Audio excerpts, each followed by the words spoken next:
Alright, so we're starting House of the Dragon, Season 2, Episode 2. The title is ludicrous. Rhaenyra the Cruel. That's such a ridiculous title, and Rhaenyra is anything but cruel. So before we get into the video for real, if you hear like screaming or yelling, it's because in my neighborhood there's a church and it's Sunday and they having church. So if you hear preaching, it's the pastor. So hopefully they're not too loud in my video because you know they praising the Lord or whatever. But also I'm making my video, so somebody gotta move. So we start off season 2, episode 2 with the aftermath of season 2, episode 1. After the king's heir, Prince Jaehaerys, is murdered. So we see the servants, the staff, maybe some lords and ladies all shuffling out in some commotion. Finally, we're seeing guards, we're seeing king's guards, we're seeing dogs. I'm wondering this whole time if all of these people was just lurking in the shadows, where were y'all at when the prince was being murdered? Like, y'all got all of this big dog energy way too late. And then it cuts to Aegon in his room, which used to be his daddy Viserys' room, so it still had the old Valyria model, and he just destroying it, he wrecking it, he calling them traitors and villains, like Lucerys literally didn't just get ate up on his dragon. So I also want to highlight the hypocrisy of that. Then he's yelling and saying traitors and villains like he didn't give his wife nor his children any Kingsguard to protect them from the traitors and villains. So I don't really enjoy Aegon, and it's really the reason his children died is all of his fault. And he needs better protection in his castle, because how could you have something like that happen? And he talks about later in the episode how he doesn't want to be seen as weak, but we already see you as weak because your child literally just died in the castle. That's crazy. And he's talking about he declared war. This is a declaration of war. Baby, war already been declared. War been declared since Luke got ate up on that dragon. That's when war was declared. That's when war was declared. You don't get to declare war after it's already been declared, Pookie. Then we cut to Aemon finally going to his room, and he notices that the people were actually wanting to kill him. So he looks around, he sees one of the coins scattered on the floor, because remember in the last episode, Blood and Cheese, they stole some of the gold coins off his desk. And he picked up one of the gold coins and he put it over his eye, and you know his other eye has that eye patch. So to me, it looked like he got two doubloons over his eyes and he dead. I'm getting ready for him to die. Can't wait at all. Then it swaps over to Alicent and Otto, and Alicent is boo-hooing. She's talking about, oh no, but what they've done to my poor girl Helena. You know, it really was sad. Alicent was sobbing her little heart out. But you know, Alicent, I don't know how she was crying and serving at the same time. With the tears in her eyes, her hair looked flawless. The curls were just placed perfectly. And then her dress always eats. Even though sometimes when I look at Alicent in the green and then she has the orange hair, I can only think of Fiona from Shrek. That's what the High Towers give me. I just think of ogres. And then Otto's talking to Alicent, and Otto always has some scheme, some plan up his sleeve. He always has some trick, some scheme. Otto is really he's a plotter, and that's why I don't like him. So we're moving on from Alicent and Otto to the small council, and the small council was one of those scenes that kind of just aggravated me, because Aegon comes in accusing people. Where were you? Where was the small council when your prince was being murdered? Aegon, where were you? You were in the throne room talking to your friends. What did Viserys call Daemon's friends? To your lick spittles and your whatever he called them. But that was funny.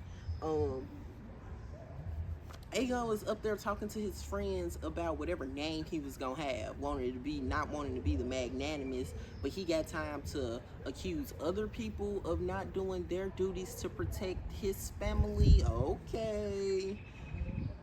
Don't sound like a father to me. Don't sound like a king to me. And then he walks in, he storms in. The Lannister says something. I don't know what the Lannister said, but Aegon comes in and he just knocks the plate out his hand. Now, this Lannister, he needs to grow a backbone. They is always punking him out at every chance they get. They punk out this Lannister. First it was the piggyback ride. Now he throwing this plate out of your hand. To be honest, me, I would have went home and then I would have pledged my fealty to Rhaenyra to like bash me again. Like, you know what I mean? Because he at a certain point, when you're a Lannister, they probably weren't the richest, but they had to be top 3 richest of in the kingdom. So I'm a really valuable and a lucrative player, and you're treating me like this. I'm gonna go show you where my efforts can really do, and I'm gonna go join the other team. And now you're looking pissy because you wanted to smack plates out of my hand, because you wanted the now dead prince to ride my back during a small council meeting. I don't like Aegon. He's so dumb. He doesn't think. He's too young to be the king. You know, they were like, you're too young and naive. He's young and naive. He doesn't really think with his head or think with the long game. Aegon worried about the family being safeguarded, but he didn't give them any Kingsguard. Like, literally the whole time during Blood and Cheese, you didn't see a single guard. Where were the guards? Where were the guards? So I could see if Blood and Cheese salute through all the guards and it was just like they were just the best warriors in the kingdom. But to be honest, Blood and Cheese were idiots. They were doofuses. It was rat catchers and some random, what was he, a sellsword? So Aegon's still throwing some temper tantrum, throwing cups and stuff. And he's like, Rhaenyra sitting across the sea, sitting across the ocean, and she's laughing at me. She's laughing at us. No, to be honest, Rhaenyra is dealing with her own trauma. She's not worried about you. And when Rhaenyra finds out what happens, to be honest, she's horrified and appalled too. So y'all are trying to play Rhaenyra out to be this cruel, this villain, this monster, when really she's just a sweetheart. Like, she's mourning her child. She's really not worried about you. And this is where it comes in. Otto is the only smart Hightower. Again, he is evil, but he's the only smart Hightower. Because Otto, to be honest, he really don't care who killed his great-grandchild. He doesn't care at all. All he knows is Rhaenyra is going to take the fall for it. Right? He said, I don't know who killed this child. To be honest, it don't matter. The people don't need to know. We don't need to know. But who they gonna think killed the child? That's all you need to control is the narrative. It don't matter what happened. If you got your hand if you got your hand on the narrative and you're controlling it and steering it, then the truth is whatever you want it to be. And Otto said he is gonna take the narrative by the reins and he gonna whip it, make it do what it needs to do. That's really why Otto is sick. Otto is sick because he is really using these people's emotions. Like, their child literally died and he planning to do this funeral as a parade and a spectacle for political clout. But we're going to circle back to that. Aegon needs to stop having temper tantrums. He needs to stop having temper tantrums. And no, I said we were going to circle back to Otto. We're not circling back to Otto. We're going to talk about Otto right now. He wants to parade the prince's dead body around, right? And you see later in the episode when they actually have the funeral, you can see the stitches where the head was, because they caught the person they caught Blood or Cheese as he was leaving the city with the prince's head in a sack. So they eventually recovered the head of the baby, and they sewed it back together. And they plan on having Helena and Alicent being on this wagon, just crying and hysterical on the way to the dragon pit to have a funeral pyre for Jaehaerys. But Otto Otto was just evil and cruel. That's who needs to be the cruel. It should be Otto the cruel, because doing that to his daughter and his granddaughter, having their emotions and their grief be a spectacle in the show so he could gain some political clout, is ridiculous. Otto is desperate.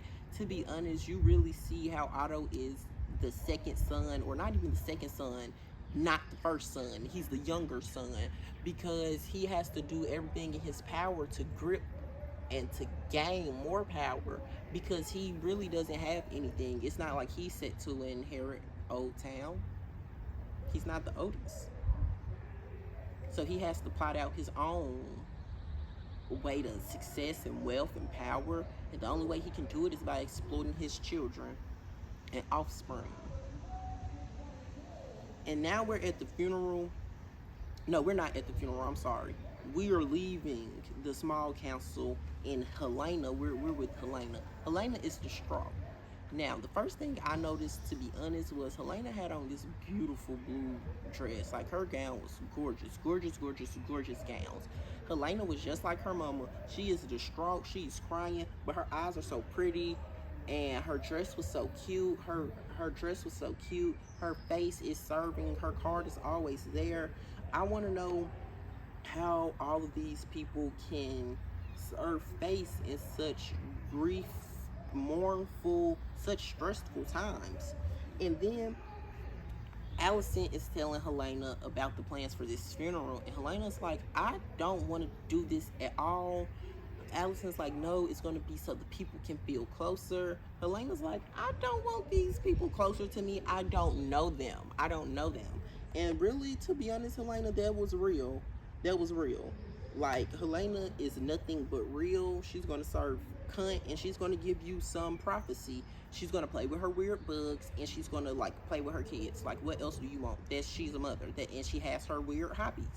Like, people only hate Helena because she is a little quirky. She's a little kooky. She has her dragon dreams. Just listen to her dragon dreams, and everything will be okay. It's had they listened to her past 2 months, the beast beneath the boards, and not being afraid of the dragons, but being afraid of the rats, maybe A, Jaehaerys wouldn't have died, and then maybe B, during Aegon's coronation, Meleys and Rhaenys probably wouldn't have bust out of the little floorboards with the dragon. Like, that was crazy. Alright, and then after you leave Helena and Alicent, we cut to the horses being ready for the funeral. So you see Alicent on a horse, you see the horses, you see the guards. And what I find interesting is I really enjoy the symbolism and the colors in the House of the Dragon, because you can look at the teams and you know who's on whose side. At this funeral, the green and the gold, you knew that was the greens. And I think it's really interesting to see Targaryen regalia and their Targaryen aesthetic in green and gold. It almost makes it seem richer, like it makes them seem more wealthy. Like, to be honest, it makes them feel like that's them sitting in their plumpness. To be honest, it really is the greens. The greens feel more, I hate to say it, they feel more regal. They have all the symbols of power. They have King's Landing. They have Blackfire. They have the Conqueror's Crown. They have, and this green and gold is the only thing that really isn't Targaryen, to be honest. They have the Targaryen sigil, but everything else about it, the essence of it, is Hightower, not Targaryen. But when you go over to Dragonstone with Rhaenyra and the blacks, they're all Targaryen down. It's going to be that black and red. You're going to have the Targaryen and the Valyrian aesthetic. You're going to see the intricate designs with the dragons, especially Rhaenyra, because she's going to wear these collar pieces, and they're always going to have some beautiful dragon or Valyrian sketch and aesthetic on it. Yeah, and so the Targaryen sigils and regalia look so much better to me in the black and red, but I can really appreciate the green and gold because the green and gold just seems so wealthy. Okay, and then we see Larys in the cell with blood or cheese. I don't know who is who, but so whoever was in the cage with Larys was the one who was talking all of that tough crap the last episode. He's the one who kicked the dog, talking about, oh, if we're gonna find a royal prince, where do you think we need to go? that big dummy, him, he got caught. Not only did he get caught, but he squealed. It didn't even like Larys. It didn't even look like Larys did anything to him for him to fess up and say that Daemon Targaryen sent him to kill the little baby. So the way he squealed like a rat, I was gonna say he was blood, but clearly he's cheese because you know he a little icky. He like a rat. Like he didn't even get tortured before he gave up the goods. It's really shameful because not only did Daemon get this child killed, he's getting all the blowback. It was supposed to be secret. Not only did your person get caught, but he snitched on you. So what you pay him for? Nothing, dummy. So they're having this funeral, and I was wondering, is this funeral about the baby dying, or is this funeral about slandering Rhaenyra? Because they're going down, and in front, to be honest, in front of the baby who is dead, it's this priest with this bell, ring-a-ling-a-ling-a-ling-a-ling, behold the works of Rhaenyra the cruel, Rhaenyra the monstrous, and it's like, OMG, y'all are really slandering my good sis Rhaenyra Targaryen. Y'all are dragging her name through the mud because Aegon can't put any protection in there for his family, for his kids, for his wife, to defend his castle. Imagine if it was more than just blood and cheese who snuck in there. They could have ran them up. You know what I mean? The Aegon doesn't think very long term or very smart at all. Your castle, where you live or you sleep at, isn't protected at night. And we're having this funeral. They're slandering Rhaenyra, and again, you can see the baby, like the stitch of how the head was stitched back on. And they're going down the funeral, and the wagon is bumpy. So you just see the baby wobbling, and the whole time I'm watching it, I'm like, oh my God, please don't let this baby fall. Luckily, the baby doesn't fall. I was expecting that baby to fall the whole time. I thought the baby was going to fall. I thought the little head was going to roll. It was going to be a catastrophe, but it didn't happen, and I was so happy that it didn't, because that would have stressed me out. And I'm wondering, though, how did the small folk who were on the floor see the baby when the only way we saw the baby was because we had an over-the-top shot? So would they really see the work of Rhaenyra the Cruel and Rhaenyra the Monstrous? Because unless you're, like, really tall, I don't think they could have saw those people. I don't think they could have saw the body on the horse. So now we're back in the cage with who I'm calling Cheese.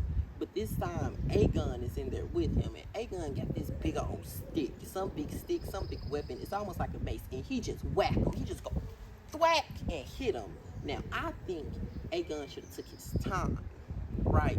This dude who just killed your son, you've been all up in hysterics. And the first thing, you just give him one good whack. But this is why I'm saying the House of Dragons players would never, ever, ever, ever, ever hold a flame to the people who played in the Game of Thrones. Joffrey way more sadistic than Aegon. Joffrey would have had Aegon pissing his pants and running away. And Joffrey was the biggest idiot there was. I don't know, Aegon might be dumber. Cersei would have definitely ate Alicent up. Cersei would have ate up Alicent and Rhaenyra. You give Game of Thrones, dragons to a couple more people, and I want to see how much crazy that would have been. Because the only reason, but you saw what Cersei did with Wildfire. Imagine what she would have did with the dragon. She would have been the queen. She would have been the queen the whole time too. Cersei crazy.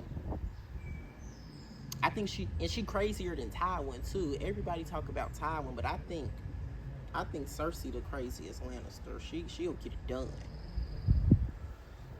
And now we're back at this funeral, and the wagon with the baby on it, it just got stuck. So the soldiers are trying to push the wagon out the rut it got stuck in. And I swear, y'all, I promise you, I'm thinking this baby head is gonna roll, but the baby don't fall off.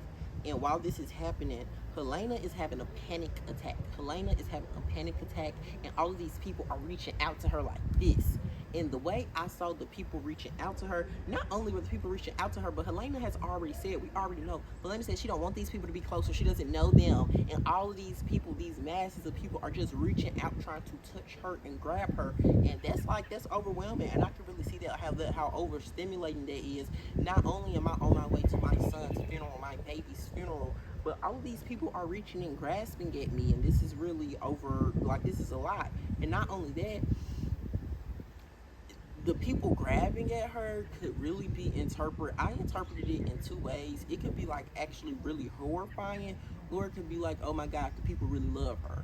So the first way I saw it was was like a zombie horde, like zombies reaching and clawing at you so they can eat your brains and tear you apart. Or it was like, oh, it's a really beloved figure. Everybody loves Helena. Oh, let me touch Helena. People reached out to grab Jesus. And even in keeping it in Game of Thrones, people reached out to Dany when she freed all of those folks. They reached out to her and called her Misa. But just seeing how Alicent and Helena's hysterics and grief and misery was just put on display for the whole King's Landing to see, Otto really is going to pay. Like, he is going to pay for this. He's going to suffer. He's wicked. This is evil work. Evil work. So this whole episode, we haven't seen Rhaenyra, but now we're in Dragonstone, and we're seeing Rhaenyra's reaction to finding out that Jaehaerys is just killed. So they're calling Rhaenyra the monstrous and the cruel, and truly she had nothing to do with it. When she learned about the baby dying, the first thing she did was she said increase patrol and guards at the castle and in Driftmark. The first thing she did was gave her family and her bannermen, which is also her family, the Valerians, more protection, more guards. You know what Aegon did? He did nothing. He didn't give no more guards, and even afterwards, Helena still don't get no protection. I don't like Aegon. This is why Rhaenyra is like a true queen. She protected her people. She's like, we need more guards. And not only that, like she said, why would she send somebody to go slaughter an innocent child after her little boy just died? So a mother in her grief is going to go kill another child so another mother can grieve? Like, let's be so serial right now. Let's be for real. And not only that, let's not forget, these people are all related. Rhaenyra and Helena are sisters. Rhaenyra said, why would I inflict such damage on an innocent like Helena? She called Helena innocent. That's what Helena is. Helena really is an innocent, and she's just a sweet girl. Like, she's literally just a girl. She's just a girl in a twisted and evil world with the evil brother who is also her husband. Like, let's get into that. She has an evil brother husband who hates her. She has an evil mother. She has an evil grandfather. And to be honest, everybody in the Red Keep just hates Helena.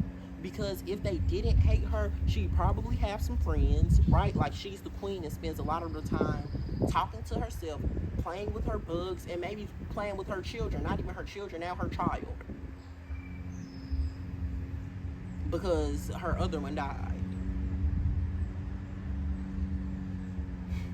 Also, while we're in Dragonstone, more notes that I had was the painted table is gorgeous when it's all lit up with the fire and you can see like the glow from the map. That's just so hard to me.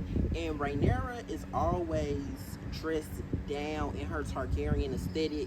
Today she has on this red gown and on the collar, it's like dragons literally dancing on her collar and this like silvery jewelry. She just always dressed down. She dressed to the tens. And while they were talking, Rhaenyra did not let Jace go patrol King's Landing on his dragon. She said, no way.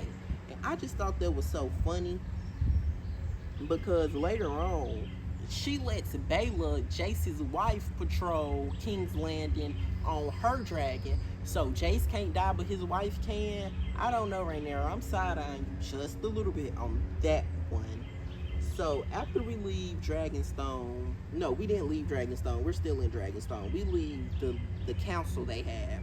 And now it's just Damon and Rhaenyra. This scene irritated me a little bit too because Damon is just so annoying. Damon and Rhaenyra are basically arguing in this scene because Damon is, like Rhaenyra says, is untrustworthy and he was never fit to be king. And everything he does now is just lashing out, trying to get whatever he think he should have had any grasp at his stolen inheritance. Now I'm about to go off my notes. I said Damon doesn't think Damon doesn't think. He truly doesn't. And he shrugs off all accountability.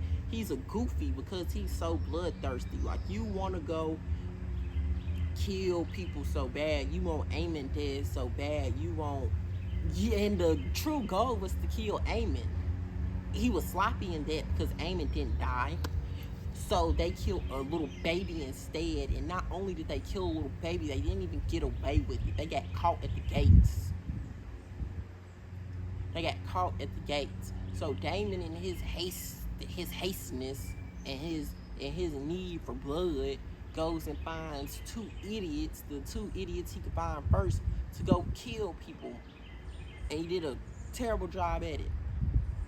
And now Rhaenyra's name is being slandered and raked through the mud. She's being called the cruel, the monstrous, and she didn't do anything with it.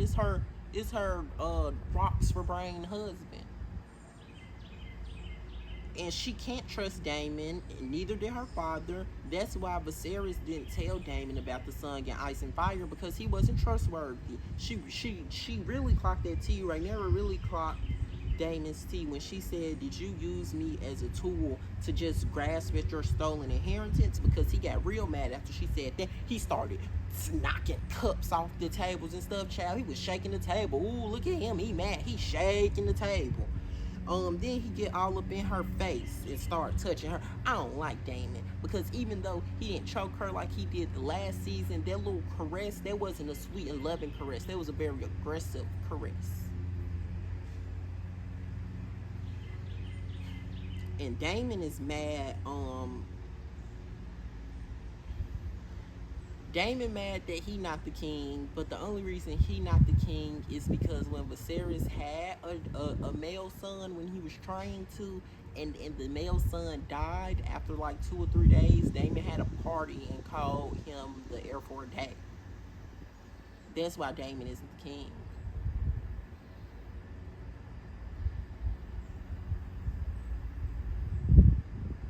Daemon is sick. Daemon is sick and twisted. Rhaenyra was right to call him a pathetic loser. And right after he got done being called a pathetic loser, you know what he did like a pathetic loser?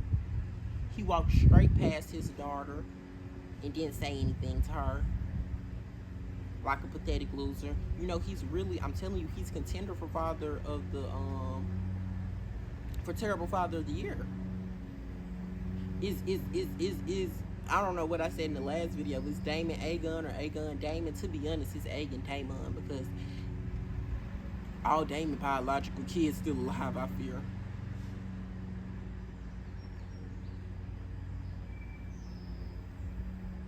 So Daemon leaving Dragonstone on Caraxes. Caraxes need a cough drop. Caraxes' voice is very scraggly and raspy. I don't like it. So I was like, eh. And Caraxes sound like a dirt bike.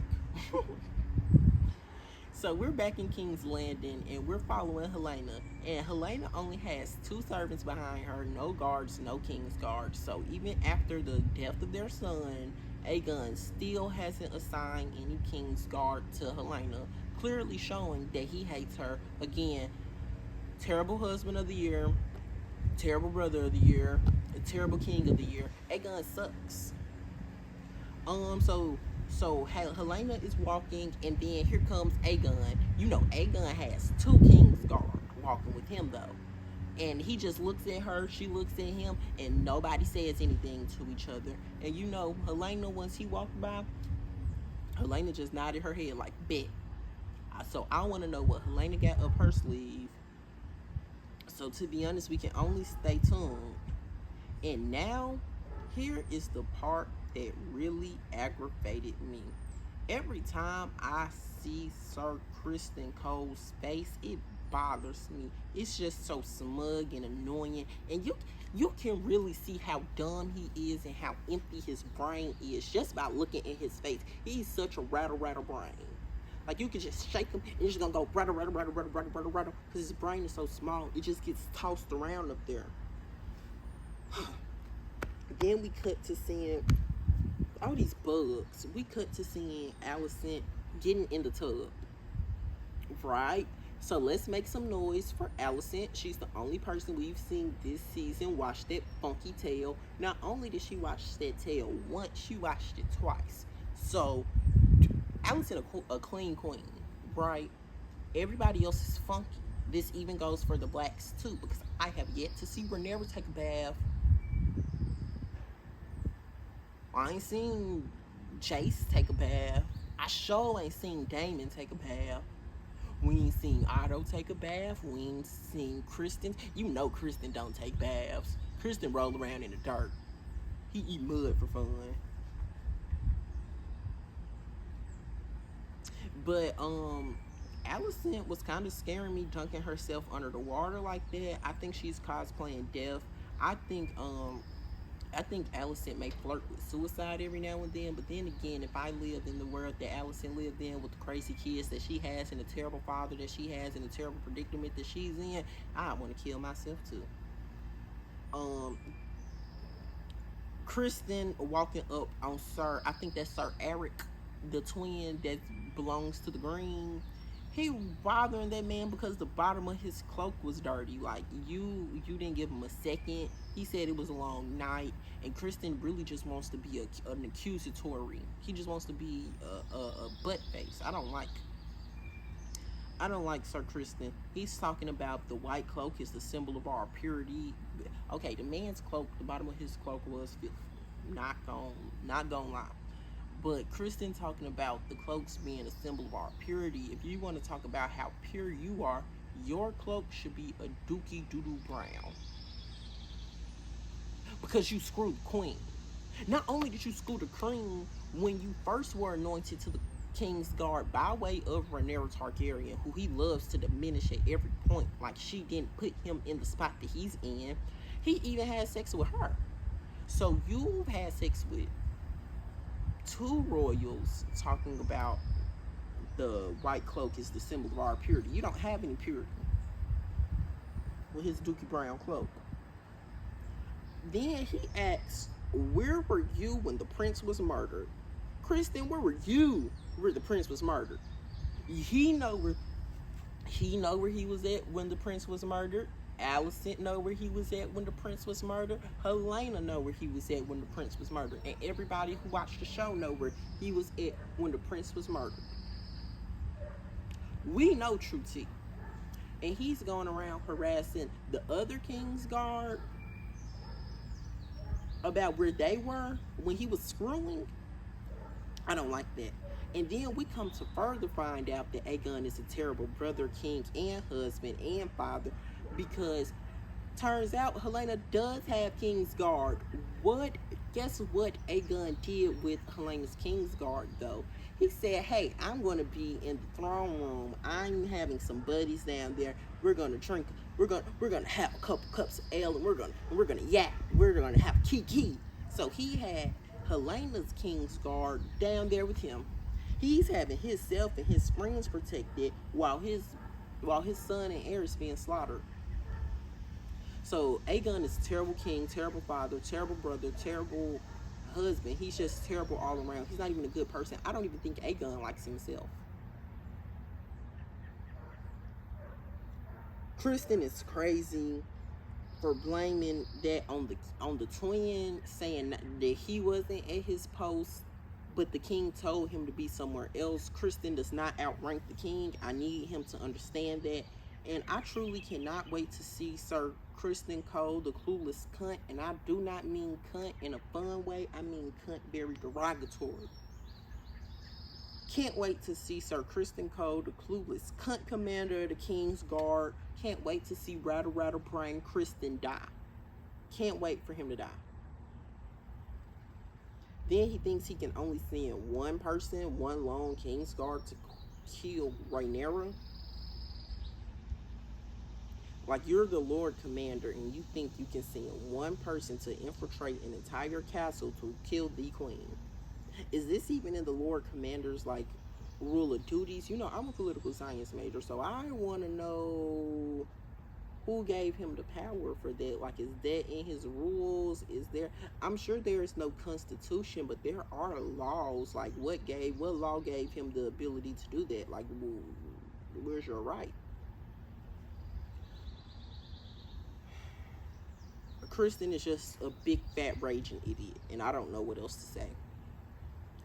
Jason Baylor, this was it was one of the two only truly lighthearted scenes. And to be honest, they weren't even lighthearted for real if you think about what they were talking about. They were talking about their fathers. Jace was talking about Harren and Rhaenyra. Rhaenyra being his, I'll say, stepdad, because it's not his biological father, but they paraded Rhaenyra around as his biological father, but his real father is Sir Harren Strong. That's where the joke "a couple strong boys" come from, because that should be their true last name, except the fact that they are actually Targaryens. They're just not Valyrians. So that's still, I believe that still gives them a claim to the throne, because she's the true heir. These may be some little bastards, but they not bastards to the line of the throne. They're bastards to Valyrians. And I just stuttered so bad. My iPhone ran out of storage, so I just had to delete some stuff and start it back up.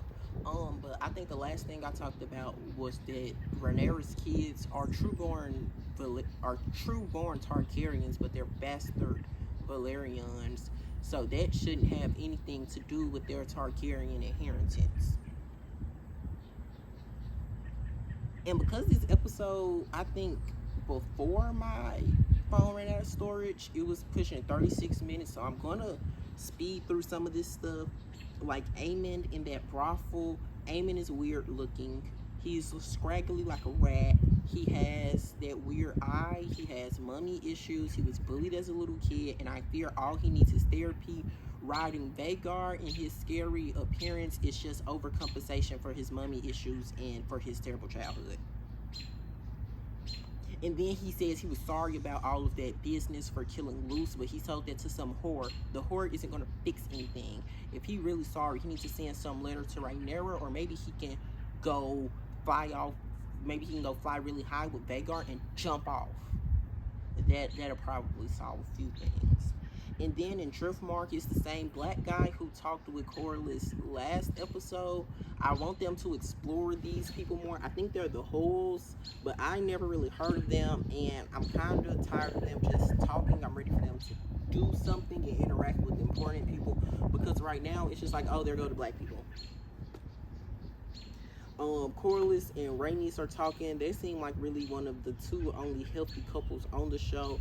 They're talking about Daemon wanting to do whatever he wants to do. Rhaenys says that Daemon wants to be his own master wherever he goes, and that's true.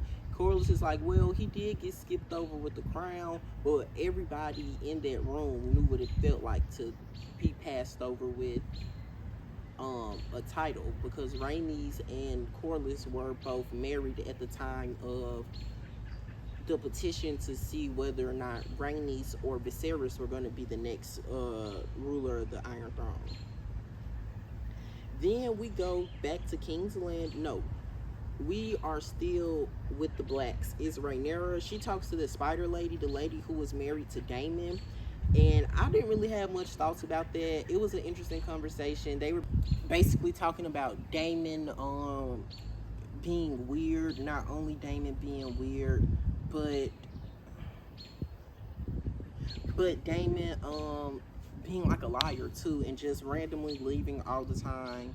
So Rhaenyra eventually dismisses the lady out of her company, and we move on to seeing the rat catchers hanging from the walls.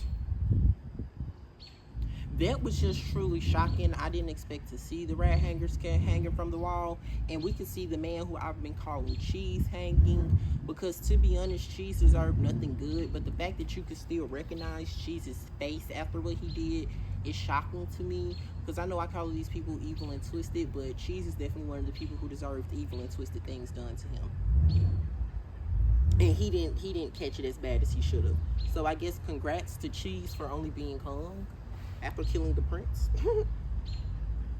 And then after Aegon loses his son, he goes and hangs more rat catchers. I mean, not goes hangs more rat catchers, but he goes to hang the rat catchers who are more people's sons. So more sons are dying.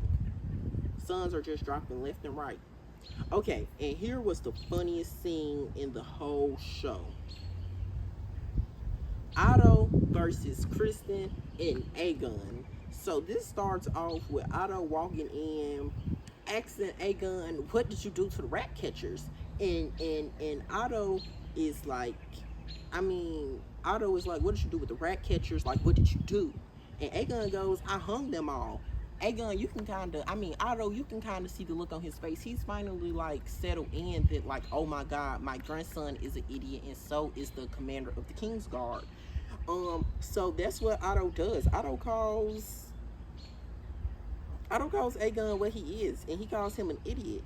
And then Kristen didn't like that too much. He wanted to be all big and bad and overcompensating for his own incompetence. He told Otto to mind his tongue, but Otto really don't play that. Otto said, "I'm talking to my grandson, and my grandson is an idiot." So all I want to say is, going back to House of the Dragon can't compete with the players of Game of Thrones. This is giving me very much Tywin and Joffrey, and Tywin would have sent Aegon to bed. Tywin would have sent Aegon to bed, and he would have sent Kristen to the wall. That's all I gotta say. So Otto's like, "You had all of those innocent people killed."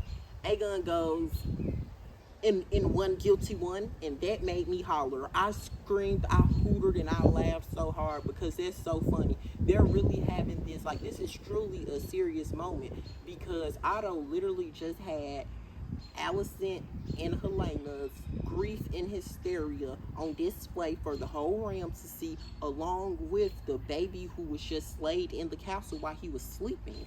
So not only did we just go through all of that to gain sympathy with the small folk, but Aegon goes to undermine and undo it all by killing the rat catchers.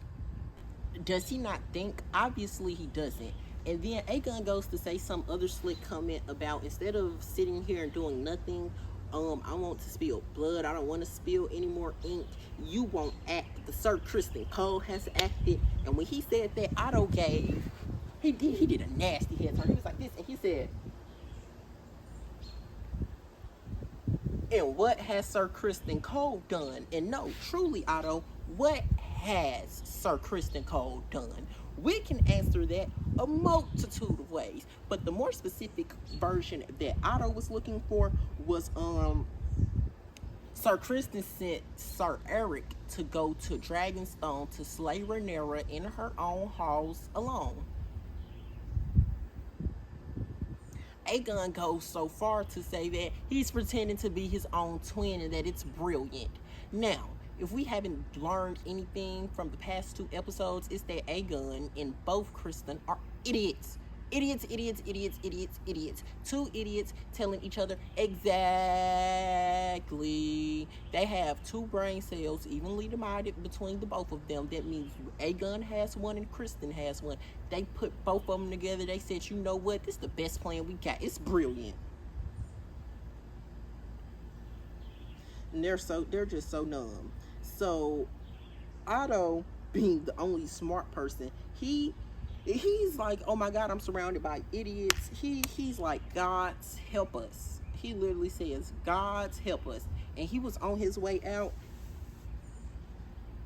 No, he wasn't on his way out. He called it a prank. He said, he looked at Aegon and he said, "And you aided in this prank? You didn't think to ask the small council. You didn't ask the hand of the king. You didn't ask nobody. You just went off on this stupid plot by yourself." And I think this is actually where Aegon talks about not spilling ink and spilling blood. Blood's already been spilled. Luke, Jace, Jaehaerys, not Jace, Jaehaerys, and now he's trying to kill Rhaenyra. Like, this is when Otto goes on his very funny spiel. he says this is a prank and it's very ill-considered and trifling. It was ill-considered and trifling because Aegon is ill-considered and trifling. He's an ill-considered and trifling king. He's an ill-considered and trifling brother. He's an ill-considered and trifling father. He's an ill-considered and trifling son. You just look at Aegon and he's just ill-considered and trifling. He's just trifling. King Aegon II, the trifling. First of his name. Well, it's not the first of his name if he's the second, but you know what I mean.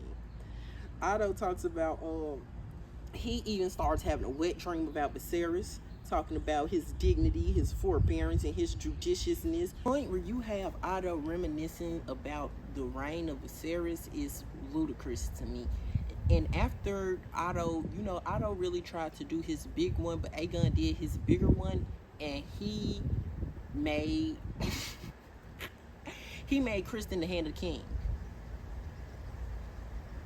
The Greens are pure comedy. That was comedic. The only smart Hightower, the only smart Green has now left the field. And in his stead, we put Kristen Rock for Brains Cole in as the Hand of the King. So when the Greens inevitably unravel and fall apart because of their lack of planning and judiciousness and forbearance, they have Aegon to thank. So we come back, we circle back to Dragonstone. It's Rhaenyra, and she's with the Spider Lady, the lady who was married to Daemon. I don't really know her name. But basically, Rhaenyra's like, hey girl, we gonna honor our word, you free to go. And as the lady was leaving, she saw Sir Eric, who the Greens sent to kill Rhaenyra. And as she was leaving, she asked one of the guards, she was like, hey, y'all got a minute? So we're following Eric now, going around the castle, sneaking around, trying to get to Rhaenyra's chambers. Eventually he does. And when he gets in there and draws his sword to go kill Rhaenyra, the brother Eric comes. And they fight. Cling, cling, cling, cling. Oh, brother, you betrayed me. Oh, brother, I still love you. Ching, ching, ching. And they just fighting. And eventually, Rhaenyra tries to hide somewhere. And then she eventually tells the servant girl who was in the room with her to go get some more help. So eventually help comes. They come to protect Rhaenyra. Sir Eric kills Sir Auric. So the black team twin wins and kills his brother. But after that, because he did just kill his brother, he ended up falling on his own sword and killing himself as well. After that, we switch scenes to Otto and Alicent, and Otto and Alicent are talking. Otto's like, hey, I'm not the Hand of the King anymore. I'm finna go back home to Old Town. Alicent tells him not to go to Old Town, but to go to High Garden to rally the Reach. So their bannermen, they said their bannermen were wavering, so I guess they're not really fully committed to the Greens. So Alicent wants Otto to go to High Garden to get the favor of the Tyrells of the Reach. Then while they were talking, Alicent tells Otto, I have sinned. And Otto's like, I don't want to hear of it. So here we see why the Greens are so dysfunctional, because Otto hates Alicent. Otto hates all of his offspring, to be honest. So after Alicent is neglected by her father, she goes to neglect her own kids, as right outside of the door, Aegon is crying. And Alicent kind of just looks at him. She just keeps on walking. And you know where she walks to? She walks to her chambers, where she goes to get freaky with Sir Kristen, the new Hand of the King. So not only did he just get named Hand of the King, now he's ready to get freaky deaky. He's ready to put his Hand of the King somewhere else. So, but this time they got a little freaky. They were a little kinky. They were beating each other up. I think Alicent has some abuse kink, because everywhere in her life has just been an abusive relationship. Every time I watch House of the Dragon, I just wonder how much therapy could have saved all of them. That was the end of the episode. We ended seeing freaky deaky Alicent and freaky deaky Christy Cole get freaky deaky with each other, as they tend to do. You know, they match each other freaks. They match each other freaks. They freakaholics. I give that episode an 8 out of 10. It was very funny, especially if you were following along with the conversation, but in that same vein, it could have been very boring if you weren't following along. They do a lot of talking. I'm ready for them to stop talking and plotting and to start just being messy. I'm ready for them to start being messy again.